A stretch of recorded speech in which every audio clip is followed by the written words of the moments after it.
Recently, I've been going back and watching a lot of the YouTuber Jim Profit Communists videos. A very old channel, a very old figure on the internet in general, who was primarily known by the people who did know him as a guy that goes to every forum and website and inevitably gets banned, which sort of coincides with the governing philosophy of every channel he's had, um, which is this broad idea that moderators on the internet are antithetical to ideals that we hold to be true, that we purport ourselves to believe in as Americans, going as far as to say that their behavior is illegal, unconstitutional. He compares them to terrorists and things like this. A very interesting figure. And kind of the way that he weaves this overarching philosophy regarding moderators into seemingly every topic that he has discussed on the various channels that he's had in the various videos that he's made. I find that very interesting. I find it very endearing. Um, but like, moreover, when I watch these videos, I can't help but find the things that he says pretty funny because many of them are on their face ridiculous, or they're presented in a manner that is so over the top that you can't help but laugh. Especially like at the notion like there's a guy out there that really believes this, but then he's also compelling at the same time because he inevitably ends up making a lot of good points as well. As someone who is not really a fan of the mods myself, um, I find myself kind of nodding in agreement to a lot of the things that he says, which makes it even stranger. And this is a dude with like hundreds of videos on the internet. Sadly, a lot of them can't really be found anymore. You can still find a lot of them, thankfully, but um, I think one of the lesser known internet figures, right? Like he was a meme on Lefty Poll on 8chan. I don't think the people who post on Lefty Poll nowadays know who he is anymore. But back in the day, he was a meme. He existed. What was that? I swear to God, every morning my neighbors are yelling, and I never know if something serious is going down or if it's just regular. But um, no, I mean, I was watching these videos, and oh yeah, 8chan. I was giving the origin story. So, um, yeah, back in the day, he was a known figure as like a lolcow on Lefty Pole on 8chan, and I think that's how most people knew him. A lot of people knew him for having ghost written a number of the Maoist YouTuber Jason Unruh's videos, which is kind of an underrated fact about Jim Profit. Um, but the thing that again he's really known for is this crusade against internet moderators, which I think is on some level it's kind of a valiant effort, right? Like it's kind of a noble cause to be championing, champ champ. Okay, I'm starting to sound like Joe Biden in this video, but that word champion ing. Let's just go with that. Um, and so I've been watching a lot of these videos again, um, for pleasure, for comfort and meaning in life, for inspiration, for inspiration as a person, right? I see his schizo ways and I'm just like, how can I be like that? Um, but also like I love the era that he represents, the era when it felt like the internet was more of a Wild West type place. I mean, by the time this dude was posting videos like 2008, 2009, that was already starting to kind of die. But um, even in a lot of his later videos, you know, the videos from 2017, 2018, and so on, um, shit, I forgot. He was even posting stuff during all the 2020 stuff. That's crazy. I forgot about that. He seemed a fair bit older by then too. But um Yeah, on James Lucrative, his other channel. I totally spaced that for a moment. This is late for me, but um, like what's interesting to me about him is that it seems like as the internet has changed, he has not really changed at all. He's continuously felt like a relic of a bygone era in terms of his style and presentation. Like on the internet, people used to just threaten to dox each other. They would threaten to post terabytes of terrible, horrific content. And this was just kind of common parlance on the internet back in the day when you were angry.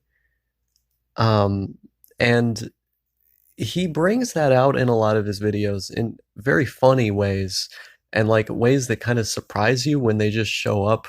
You can't help but just laugh your ass off watching his stuff. And I feel like a lot of people who posted like that online, a lot of the weirder schizos that used to be online either left the internet or they just became less like that over time, or they integrated into the like big tent conspiracy stuff. Like they became QAnoners, which is basically just being a member of the Republican Party, or, they became like regular climate deniers, or they got into, oh man, what's that thing with like, they think that like the thing with the air balloons or like the wind. I'm blanking on what the conspiracy is called now, but like the thing with the weather or the skies or whatever. Like they get into that shit. They get into all the stuff that's just mainstream Big Tent conspiracy stuff. They lose their individuality over time. And I think we could get into the theoretical reasons for why that happens. Like we could talk about how, with the advent of social media and the centralization of the internet, um, a lot of people have become much more sterilized versions of themselves. They have found communities that fit a mold, and they've just sort of started fitting into that mold themselves more and more, rather than like talking to a bunch of people tangentially. We've sort of seen in the information age, people have sought out these communities at first through common interests, and then at the end they come out like these manufactured, um, you know, pristine blocks that fit neatly into a mold. It's like, it's very strange. It's kind of ironic that the internet is more and more being used that way, right? People stay on the algorithm long enough to find these spaces that, you know, again, at first they just connect with because they happen to agree with some things or relate to them on some things, and then they stay there for longer and longer, and they end up being convinced by more and more things until they become more and more partisan. And at the end, they fall hook, line, and sinker for every talking point that's out there for their side. They're not doing any critical thinking, even when they think that they are. And this goes for all the crazy people on each of the sides. I'm talking about the far left, the far right. I'm talking about centrists. I'm talking about everybody, right? This this mind virus, this kind of, I don't know, mass psychosis, this like cultural malaise we're experiencing, is a nonpartisan issue. Literally everybody is becoming retarded. Um, and everybody is becoming less individual and unique. They're all just becoming these cardboard cutouts, that work very well for partisan groups and affiliations. That these people that are very good at following an ideological line, but very bad at being their own people. What I like about Jim Profit is that you know it's not just that he has his own philosophy that he's developed out of his own personal experiences with the internet. It's like he's retained a lot of the, personality and style, that you would associate with the old internet. Like even as he used all these other newer sites, the person that he was didn't go away.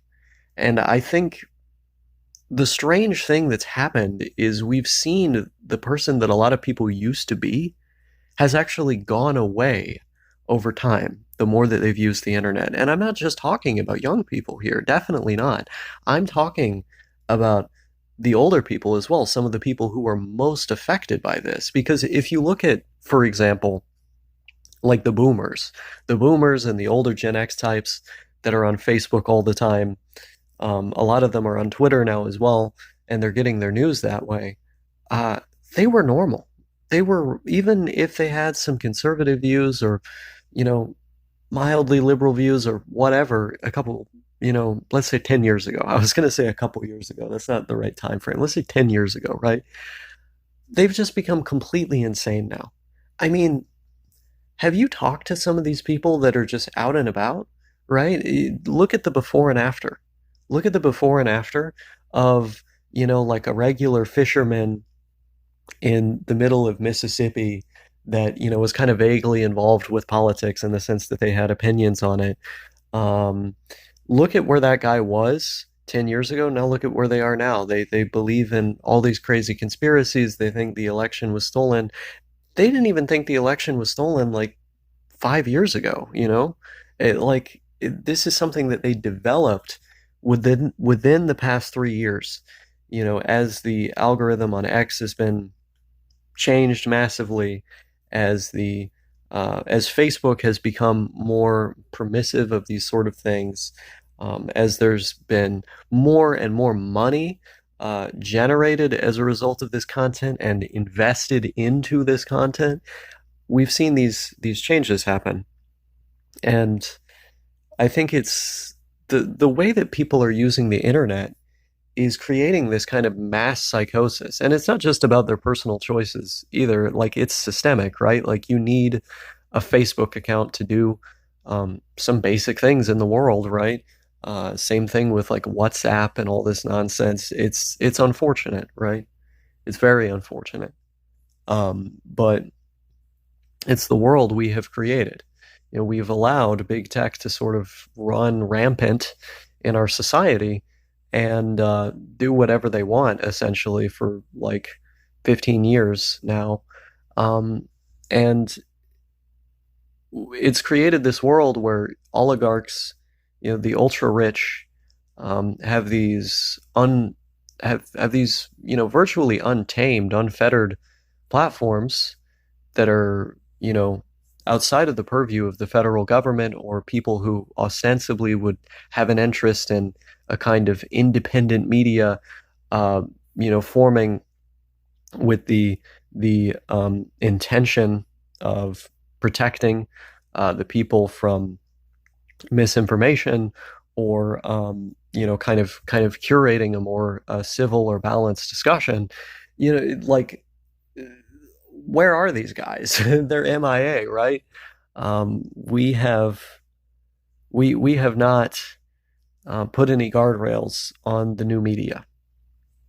And so what we've seen with the centralized internet on social media, I like to use scare quotes with social in that term, because I think, at least in the way that it is used right now, the social aspect of it really is quite scary. If you look at that, look at what it's being used for, right? It's being used to disseminate propaganda and lies to people on all sides of the political spectrum. Much of that information is being disseminated by and funded by shadowy billionaire groups, and a lot of it, the vast majority, is right-wing in nature. And then there's foreign governments as well that are financing that, and that's dangerous in its own right. So what we have is a kind of completely unregulated media space where anything goes. And the algorithm is completely unregulated too. So it's not even about like the information you have access to per se, because there's nothing inherently wrong, right, with people being able to go out and say what they want to say. What's bad about this current media environment is the way in which the algorithms reinforce whatever things you already believe. It's the way in which billionaires are allowed to expend unlimited sums of money on training these algorithms to to achieve their goals, right? To work for them rather than for the people. Um, and the way in which they can create these media apparatuses on these websites that control people's minds. I think all of this is really bad, right? And an easy solution to it would be to break up the big tech companies and allow people to return to what some people might refer to as the small internet, an internet where people are hosting their own websites, where there are centralized places where people congregate, but those places are more spread out. You know, it's not this massively central kind of thing that you would find on Facebook and Twitter. The websites that ultimately killed forums and the small internet more broadly. The kind of centralization I've been railing against and complaining about in my videos for so long.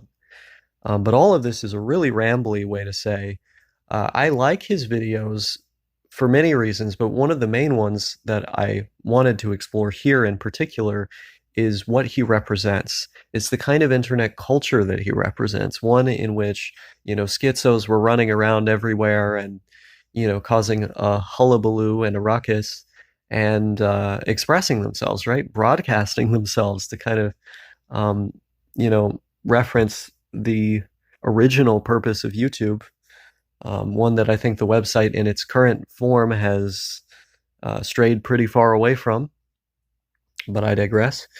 Um, you know, I think if we look at that, there's something there, right? There's something there. And I find him one of the reasons I find him and his videos charming is because he never really lost that edge, that angst, or the free thinking that came with being a denizen of the old internet. And I just wish there were more people that were trying to fight against the tide of the modern world uh, in that way. You know, and I was about to say I don't even think he's intentionally doing that, but now that I think about it, he kind of is because of his entire philosophy surrounding the mods. I mean, if he got what he wanted, I think that the internet would be pretty significantly restructured. Um, Not even just in the ways that I'm talking about. Like, it would be crazy the how different the internet would be, but like something we never really seen before. But um, yeah, I don't know. I I I feel a large distaste for really everything that's going on right now, all of it, right? I don't like any of it. Um, and I want it to go away, to be honest. I want all of this to end. This entire hegemonic internet culture we have now, the culture of YouTube Shorts, of TikTok, the culture of Instagram, the culture of Twitter slash X, you know, the culture of Facebook, all of it. I don't like any of this stuff, man. I don't like the brainwashing. I don't like how everyone has become like a North Korean version of themselves, both in the sense that they're trying to broadcast this picture perfect version of their life that could never possibly exist, and also in the sense that the media that they consume on a daily basis is all just propaganda. They're just consuming propaganda all day. And it's like if you're on the left, if you're on the right, you have your own North Korean state media that you are consuming. Now, it's particularly bad on the right, but the same thing exists on the far left as well. You know, like the cuckoo for Cocoa Puffs type people, Russian assets and things like that. I mean, it's wild some of the stuff that exists out there. I really think a lot of people have just lost their mind. There is a kind of mass psychosis that is happening right now, and it's been happening for years. It's not like this is like some recent event or something. I guess it is relative to history, but this is completely insane what's going on. People have lost their minds, and it's not like they were really working with all that much to begin with. There's a lot of people out there who've never particularly been playing with a full deck. Uh, and, if you're genuinely not playing with the full deck, you might be some of the most fun people out there. I love the strange world, but I don't like, the way that a lot of, functioning and otherwise regular people have almost like donned the schizo moniker and started biting schizo swag. It's like these people who should otherwise be regular are regular otherwise, have become completely insane. And it's like they're insane in the most boring and stupid ways possible. That's one of the worst things about it. Like they're not innovative or unique, they're not creative types. They're just crazy people because they're watching what is the equivalent of authoritarian state media all day. It's all the algorithm shows them, right? And this is one of the problems with so-called independent media, which is really just new corporate media. Um, it exists to promote politicians and ideologies. Like at least in corporate media, the legacy media, as it's often called, um, there's a semblance of professionalism. People would get asked difficult questions from time to time. These people respected the work that they were doing. And now in quote unquote independent media, otherwise known as new corporate media, you don't even have that. You don't have the difficult questions from time to time. You don't have the professionalism. You don't have the ability on the part of the interviewers to actually ask these more difficult questions and then follow up when these politicians give bullshit answers, right? They don't have the media training to dig into them when they are saying things that are untrue, when they're lying to you. They don't have training on how to spot these lies, how to identify them, and dissect them for the public to create meaningful sound bites that call them on their bluff. They don't have that ability, these podcasters. But that's where most people are getting their news. And, you know, it's created this very odd world where people are highly opinionated about things that they don't really understand. And their primary means of getting quote unquote educated on these subjects is through people that are not educated on the subjects themselves, people that are not experts, people that merely exist as propagandists for certain government interests, the interests of political parties, and other partisan actors. They are partisan actors. And I don't like that. I don't like that whole world at all. But I see it more and more, and it makes me want to just unplug and completely tune out from the news altogether because I try to follow multiple sources. I try to look at the professional stuff and I try to read between the lines, even then, because there's always going to be an angle like Noam Chomsky, Noam, I think is how you actually say his name. He wrote that book, Manufacturing Consent, right? There are serious structural problems with corporate media.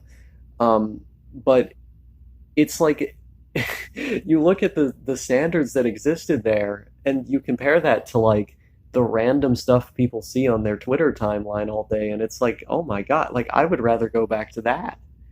You know, that made a much better population than what we have right now. And the population was not good back then either. You know, um, it's a strange world indeed, and not in a good way. You know, it's not like the strange world that I talk about in my videos. It's a different kind of strange world. Um, but I do try to read between the lines and look at the primary sources where I can, and to think critically about what I'm consuming from various perspectives.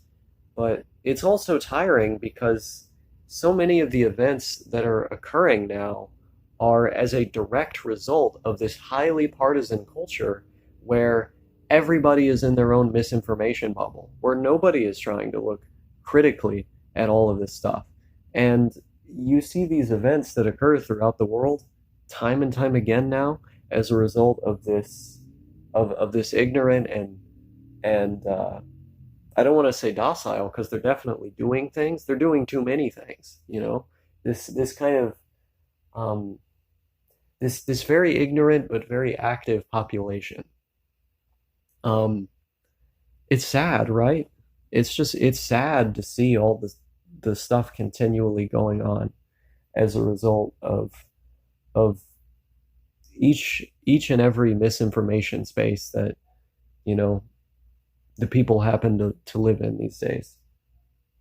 It's sad.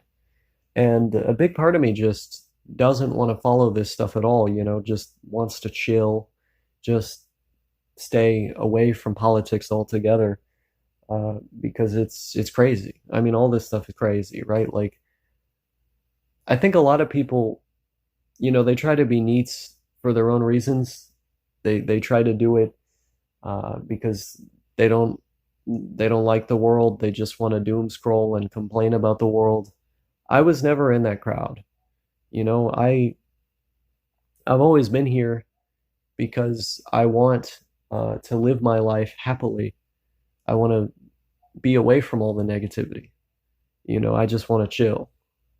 Um, and I think a lot of the people on the internet today don't really understand that philosophy. They want to be outraged. They want to be upset. They want to be in a frenzy 24/7. And in the process, they lose touch with reality. And I think in many cases, they lose touch with themselves because you have people who get addicted to the algorithm and their own misinformation space, and they end up looking like completely different people than they were before after just a couple years of time, spending time there. You know, it's terrible. And ultimately, you know, we need to break up big tech. We need a fairness doctrine for the 21st century, a doctrine that says, okay, if you're going to have a license to be on the airwaves, you need to show both sides of an issue. You need to deal in empirical facts. And we need to totally revamp our education system as well, you know. Give us at least a Minnesota model where each of the schools are funded, you know, by income tax rather than by property tax. So that way you can get a much more equal schooling system. But in reality, we actually need to go much further. We need something like a Finnish approach to education, you know. Um, but I think after that, you know, at that point, we might stand a chance at clawing our way out of this mess, at least for the next generation. But right now, it's not going well for us. And the only thing that I can really do about it is try to push back against this stuff, both with my voice and with the approach that I take to the content that I make on the internet, and by encouraging other people to do the same. I can't imagine that there's anything else that I, as an individual, can really do, which is frustrating because I don't like this. I want it to change. You know, I do not like the enormous grip that big tech has over our lives. The fact that a couple algorithms on a few sites owned by a few people determines so much of what we see, so much of what we think. I don't think that creates educated and unique or thoughtful people. Um, and I find myself kind of clinging to these figures from a bygone era, sort of thinking, okay, I want to be more like that. I want to be more like that. You know, sort of trying to figure out how I can integrate all these various influences from various times into my own ideas and the things that I'm trying to create myself, that I'm envisioning, you know. Um, I don't know. That was another one, I guess. Now, all of a sudden, my update wants to work. My fucking update to the hen Hell yeah. I got the latest update type shit. Hopefully now all of my apps are going to be ready to go and operational. I don't know why up to this point it didn't work, but now seemingly it seems to be working. This is a happy ending to this strange saga, to this odd event. Very, very happy ending. We've gotten to the next part of the saga. So after installing the newest update of the hen, it made it to where my package manager was gone. It also made it to where the little button to enable the hen wasn't there. And I couldn't add any homebrew or anything onto it really. Uh, but after updating the hen, suddenly, miraculously, it's now allowing me to update it to the stock firmware. So what I'm thinking now of doing is uh, completely reinstalling hen or using a better hack, like a better jailbreak. I'm still learning how all this works. But from my understanding, if you reinstall it, um, you're not going to run into as many issues as I am right now in this moment. It was probably a botched install of some kind by the old owners. Oh yeah, the other thing I had to do too before uh not before, after putting the update on, the hen update, was I had to go in and fucking rebuild the file system and rebuild the database, which is yeah. A funny thing that happened during the course of this whole saga was as I was trying to work out all of this, I had a moment of frustration and I was like, you know what, fuck it, I just want to play some Persona 5.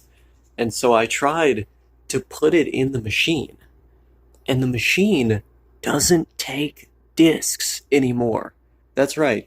There's something wrong with the sensor or whatever, but I tried to shove that disc in and it wasn't going in. And I was like, oh my God, something mechanically has broken with my PS3. I don't know what. I don't know what the hell is going on with this thing, but I gotta fix it somehow. So does that mean am I gonna have to crack this thing open? It might. Might have to replace the whole damn drive, or find out, what is it, a loose ribbon or something? Like, let's see what's going on inside this damn thing. Which I am not looking forward to because on these PS3 flat model or fat models, there's a lot of like really tiny screws. There's a lot of fucking. You got to take a heat gun to some shit to get the glue undone. Like it's a bitch messing around with all these tiny parts if you open one of these things up. So I really hope I don't have to do that because that would be a lot just to fix this one problem. But um, I also think that if I reinstall the hack, I could just download um, digital versions of these games, not illegally, of course, because they would just be games that I already own. So backups of games that I already own. But yeah, I might just do something like that, man, because this is getting ridiculous. Like the amount of time I've spent on this thing is crazy. Because I literally just took this out because I wanted to take a break from studying and have some leisure time, and I ended up creating an entire new project, a huge project at that. It's crazy town type stuff. It's very silly. And I feel like I'm living in a different world than I was yesterday. What? Oh God. No, no, no. Okay. Well, there we go.